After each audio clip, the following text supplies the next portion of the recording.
So Zendaya is currently promoting her new film, The Drama, where she stars alongside Robert Pattinson. The movie itself is basically about a couple whose relationship starts falling apart right before their wedding. So naturally, Zendaya and Laura Roach, her stylist, said, cool, let's make this entire press tour feel like a wedding. And not just aesthetically, they literally built the looks around the classic bridal rhyme. Something old, something new, something borrowed, and something blue. Which honestly is the most fashion nerd genius thing I've seen in quite some time. So first up, we've got something old. And Zendaya didn't just grab some random vintage gown. She pulled from her own archive. At the LA premiere, she re-wore the Vivienne Westwood corseted gown she originally wore to the 2015 Oscars, which is iconic for two reasons. First, the dress itself is peak Westwood bridal drama. Corsetti, off-the-shoulder neckline, and the whole romantic silhouette.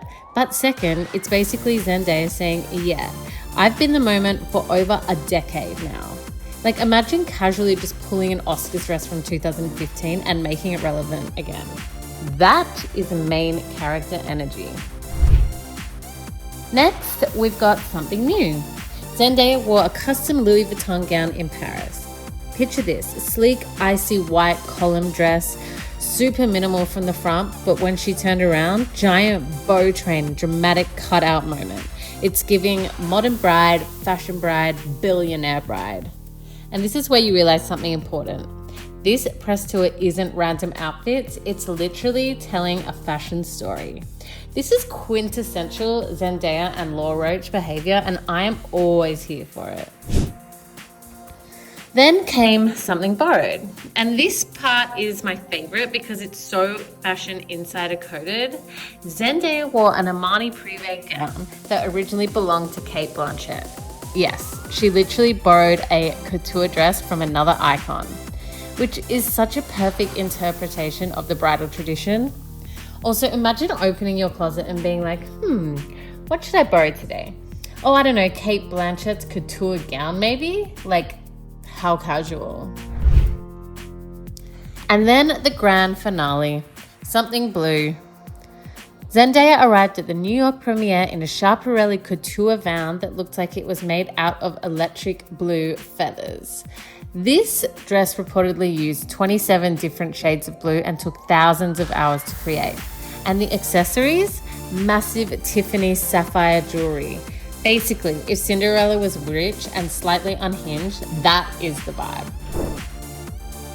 But the thing that makes this press tour so smart isn't just the outfits, it's the storytelling.